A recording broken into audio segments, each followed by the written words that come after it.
अस्सलाम वालेकुम, welcome to ग़िज़ा द डाइट क्लिनिक। मैं हूं आपका अपना होस्ट डाइटिशियन इमरान नवाज़ भट्टी। कल हमने बात की थी न्यूट्रास्यूटिकल्स के हवाले से, तो आज मैं एक बहुत ही इम्पॉर्टेंट हमारी फूड से जो है ना न्यूट्रास्यूटिकल की एग्जांपल लेके आया हूं। आज हम उसके बारे में डिटेल से बात करेंगे। हल्दी, आप सब लोगों को बड़े फेमिलियर हैं हल्दी के नाम से, जो किचन में हमारे एक इंग्रेडिएंट है, फूड इंग्रेडिएंट जिसको हम यूज़ करते हैं।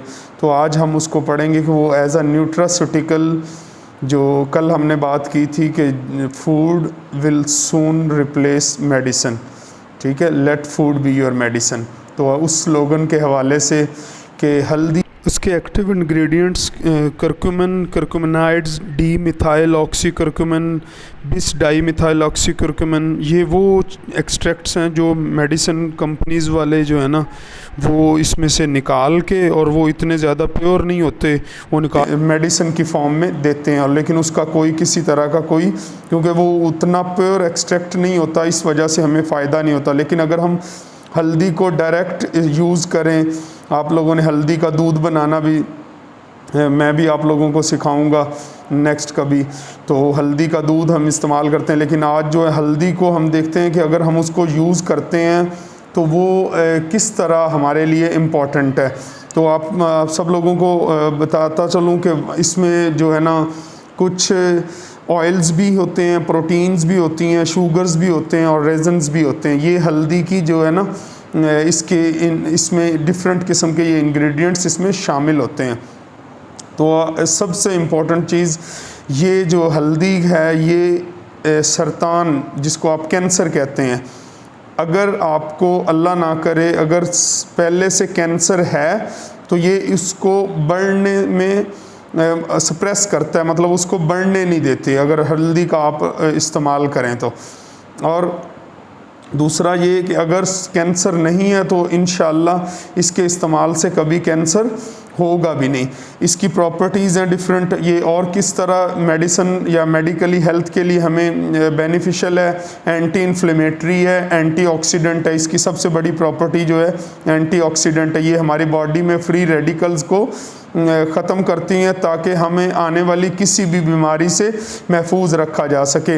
एंटीबैक्टीरियल प्रॉपर्टीज़ भी हल्दी में, टर्मेरिक में देखी गई हैं। एंटीसेप्टिक प्रॉपर्टीज़ भी, हीलिंग प्रॉपर्टी भी, ज़ख़म को भरने की सलाहियत भी इसमें मौजूद है। एंटी कैंसरस है, हम पहले बता चुके हैं। जॉइंट पेन के किसी तरह के पेन, जॉइंट पेन जो होता है उसमें भी ये रिलीफ प्रोवाइड करती है। सबसे इम्पॉर्टेंट चीज़ इसमें ये भी आती है कि ये ग्लूकोज और इंसुलिन के लेवल को मेंटेन करती है, कोलेस्ट्रॉल लेवल को इम्पोर्टेंट करती है। आज आपको पता है हर दूसरा तीसरा जो इंसान है वो कोलेस्ट्रॉल की डिज़ीज़ में जो है ना घिरा चला जा रहा है। तो ये इसके लेवल को मेंटेन करती है, हमारे इम्यून सिस्टम को स्ट्रॉन्ग करती है।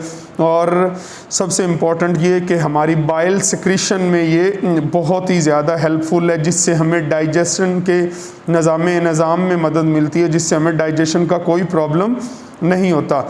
हाँ, एक इसकी चीज़ है, वो आप वीडियो के अभी मैं आपको बताता चलूँ कि सबसे इम्पॉर्टेंट चीज़, जिन लोगों को स्टोन्स हैं, जिनको कहते हैं हम उर्फ़ आम में कि पथरी है, अगर जिनमें पथरी है तो क्योंकि हल्दी में ऑक्सलेट्स होते हैं जो कि स्टोन फॉर्मेशन करते हैं, जो कि पथरी बनाते हैं और स्टोन फॉर्मेशन होती है। तो जिनके पथरी है वो ज़्यादा बिल्कुल ऐसे पागलों की तरह इसको इस्तेमाल ना करें। तो बाकी जो लोग इसको डेली यूज़ करें, इसको डेली यूज़ नहीं कर सकते तो कम अज़ कम जो है ना वो twice thrice a time in a week, ठीक है, 2 या 3 मरतबा एक हफ़्ते में लाजमी इसको इस्तेमाल करें। बाकी किसी किस्म का आपको इंशाल्लाह इसी तरह के मुख्तलिफ जो है ना वो फूड्स ग्रुप्स को लेके, फूड आइटम्स को लेके मैं हाज़िर होता रहूँगा। किसी किस्म का मसला हो तो आप कमेंट सेक्शन में लाजमी कमेंट कीजिएगा। इंशाल्लाह नेक्स्ट वीडियो में आपसे मिलते हैं। Thank you so much. अल्लाह हाफिज़।